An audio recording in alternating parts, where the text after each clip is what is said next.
Another good day, another good vibes. Welcome back to my channel. So yun guys, for today's video is enrollment time na ni Tiona.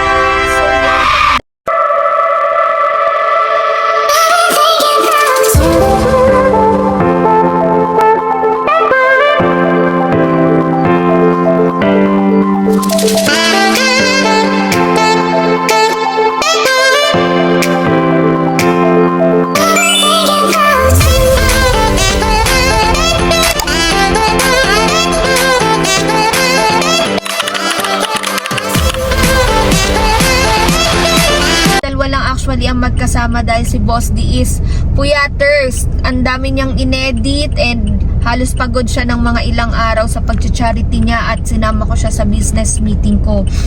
So yun guys, samahan nyo kami na ipa-enroll si Tiona, and after noon, hindi ko alam kung anong plano namin kasi I think napag-usapan kasi namin kahapon pala ni Boss D na mamamasyal kami, punta kami ng MOA kasama sila Mama, sila Rosie kasi ilang araw na rin silang nakatenga sa kondo. So isasabay ko na rin siguro na mamili ng school supplies ni Tiona, and excited ako mamili ng school supplies ni Tiona dahil bibilang ko siya ng bag na trolley na Disney Princess. Hindi. Yun nga, bibili ko pa, hindi ka mahirapan para lahat ng gamit mo. So, syempre, ayaw na nga ni Tiona ng mga ganong bag dahil nga siya ay isa ng dalaging ding. Grade 5 na siya. Hindi na siya yung parang grade 1 na gusto niya princess. Yung may mga ganyang girly-girly. Gusto na niya ngayon, guys, is ano tawag doon? Aesthetic na mga gamit na yung mga clear na lang, plain na lang. So, yun na yung mga ano niya. So, yun guys, samahan nyo kami magpa-enroll and let's go! So, ayan na si Tiona. Sa second floor na. Pinatay mo ako? Tiona. Sakto. Sakto eh. Let's go. Ay.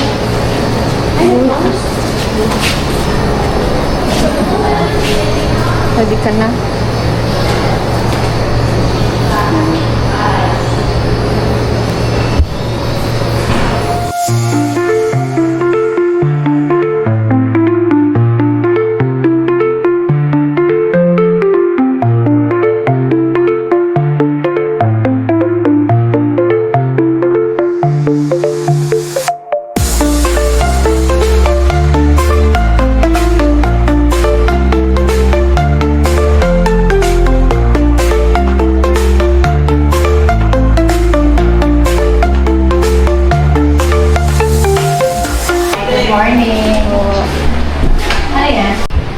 So, tapos na kami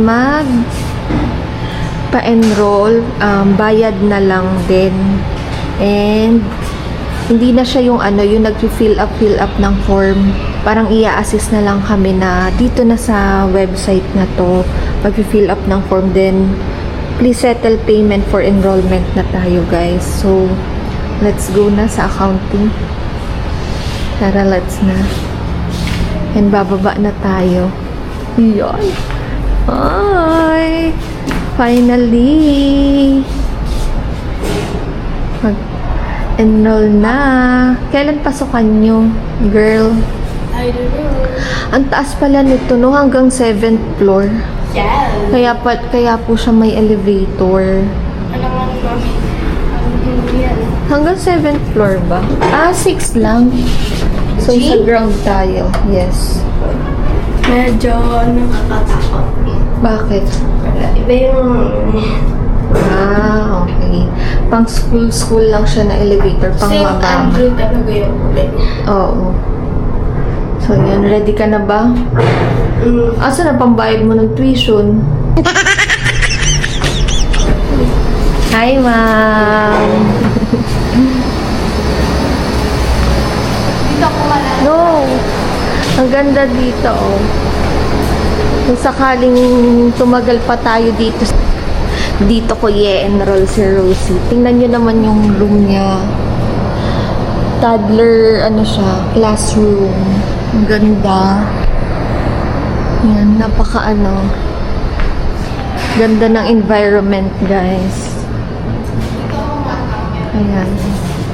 Ganda rin, no? Hindi ka siguro dito makakatambay. Pwede. Tingnan mo kung pwede. Ang ganda. Dito kami tatambay ni Rosie minsan. Pag gusto ka lang namin, kunyaring lunchtime, makasama. Dito lang tayo. Ang ganda, oh. Yes. Oo. Ang linis, oh. Dito kayo. Talagang alaga siya sa ano. Ay, oo nga, oh. So, let's go na. Magbabayad na tayo, girl. Ay, may bola din sila. Kaso, hindi ko kasi inaano sa ganyan si Rosie sa mga public balls na mga ganyan. Oo, kasi hindi siya totally nasa-sanitize. So, hindi ako hindi ako, anong tawag doon? Hindi ako open na, Malinis. hindi ako open na i-ganun, isabak ng ganun si Rosie. Dito muna ako sa mami and Sa mga balls na yon. ako magbabantay. Yan. Ang kanyang school. Sobrang secure. Andun yata yung mga uniform, no? Yes. So, let's go. Magbabrasel daw. Ano? Yay! Bagay na bagay sa'yo itong school na to, ah. So, magkakashare na tayo. Payment na. Let's go. Sit down muna here, oh.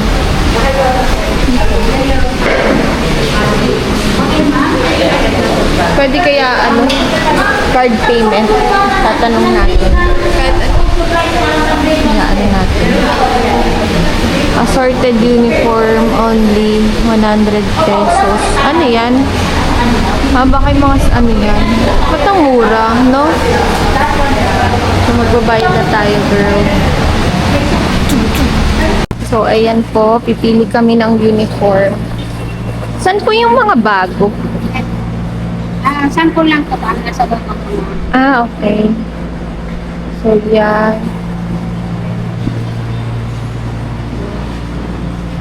Elementary po yan?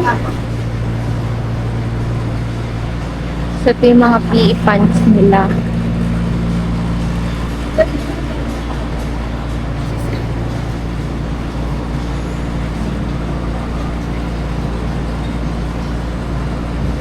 Ganyan po ba yung haba ng uniform?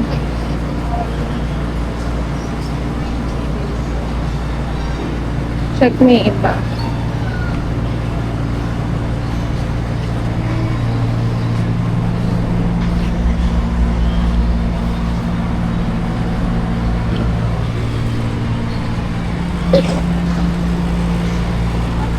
So, andito ang mga Dalawa tong medium na t-shirt. Apo. School supplies. Dito nabibilhin pala. So, ayan pala siya. Ayan. Ayan yung mga notebook. Yung pad. Ayan yung mga uniform nila. So, yung mga naka-price na 0, sa labas na siya bibilhin. So, magna-national bookstore pa rin tayo na.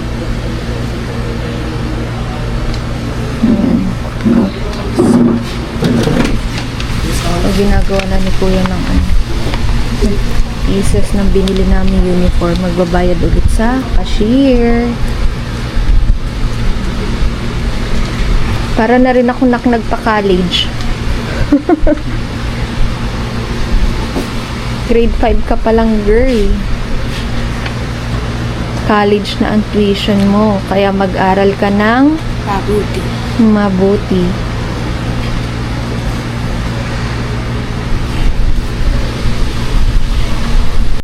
Wala na pala bibili. Kaya nga.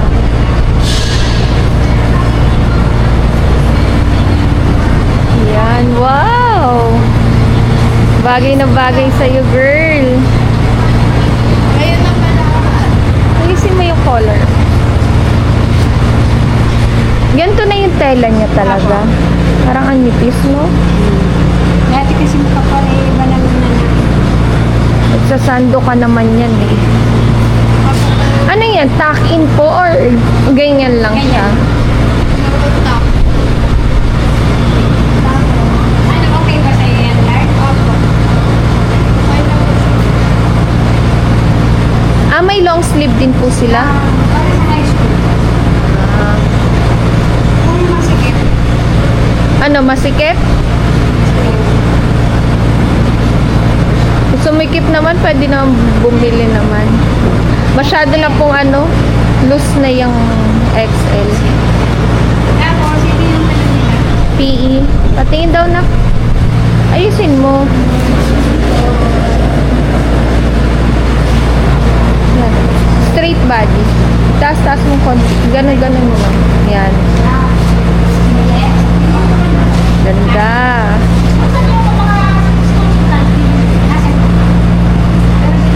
Tapos PE pants na. Dito ka oh. Pose daw. Ay, madilim dito. Smile. Harap lang. Pang thumbnail. Yung PE pants ko. Picturean ko lang po.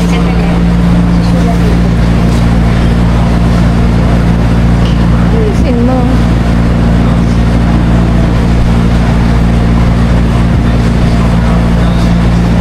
Sulat ko yung pangalan niya kung anong size ng Okay. niya. Anong size po niyang palda? 70. Yan. Sukatin mo na. Wow. Medium. Small yan. Yung medium sa'yo. Yan, medium. O, try mo na. Sukatin.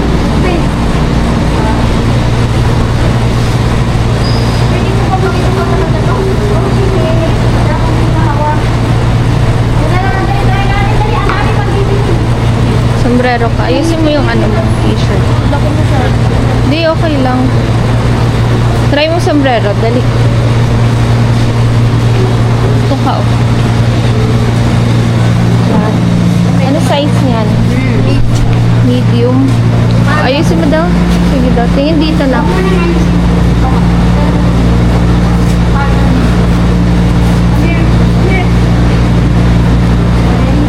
Ito ka. Smile.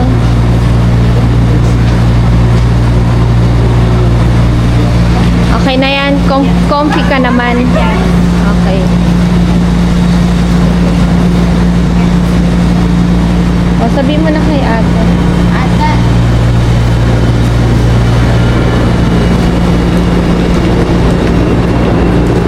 May shorts pa ba? Iba na yun. Jersey. Ate, may jersey shorts pa ba? Ano yung jersey Jersey shorts? sa mga lalaki. Ah. T-shirt lang po. T-shirt tsaka pants lang. Okay. Nakuha na po yung... Yung t-shirt mo, medium din, anak? Medium din yan, anak? Isulat ay... So, ayan guys, nabayaran na natin ang kanyang uniform at ibang school supplies kasi dito bibilin sa school. So, i-claim na namin. Pakita mo nak yung receipt. Ayan. Ready to pick up na. Ang school supply. Pawak lang din. Hindi ko pa nagamit yung ano. Hindi ko pa nagawa yung school supply. Ah, okay lang po. Bumuna kayo. Sige po. Thank you. Grabing init nga. Yan, pabuksan na kayo na po. Ano na? Sabi ka na. So, nire-ready na ni Kuya ang ano.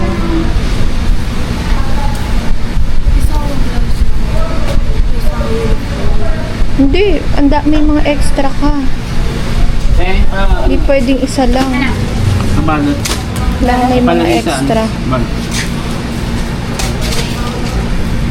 Paano mo? Sige. Hi guys! Tapos na po kami mag-enroll at nakabili na rin po kami ng ibang pang school supplies at nakabili na rin po kami ng uniform. Si Mami po nagda-drive. So, malapit lang siya na agad. Yan.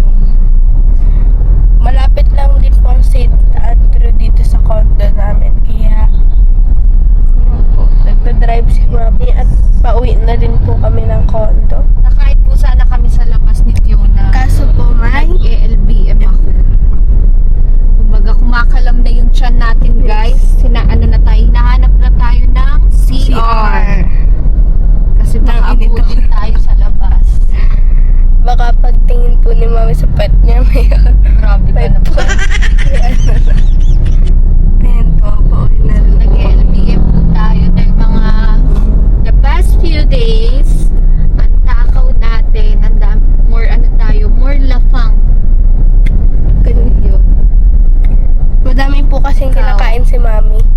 Ikaw, anong masasabi mo pag sa pasukan nyo na? Anong na-feel mo na? Masaya na nakakalungkot. Bakit? Kasi, kasi po, mapapagod na naman ako. Gigising na naman ako na maaga. Tapos, yung masaya po dun, new friends and new teacher. Wow, taray.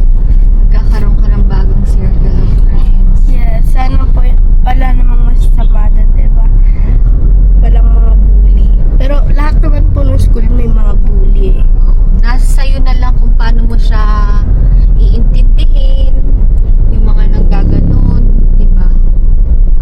Yun po, Kapag sobra naman yung pambubuli, anong dapat mong gawin? susumbong sa teacher. Oo, kapag hindi naman ganun kaya pa naman ng mental health mo, ikaw na lang yung umintindi. Kapag ganun. Okay? Okay. Pero pag hindi na talaga kaya, Kailangan na ng good manners and right conduct. Aray. Pero hindi ko alam, Mami, kung may bully dyan. Kasi may sila. Meron pa rin. Hindi lang naman sa school. Meron din sa labas, sa public.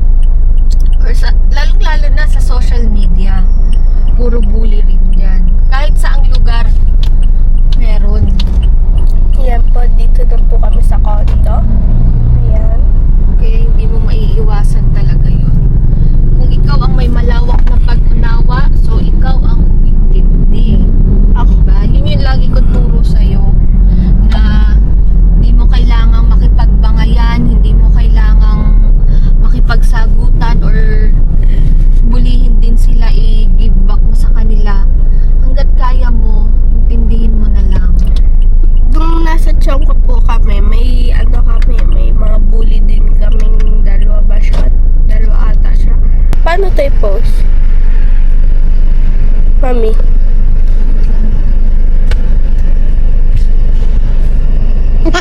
Wow, peace.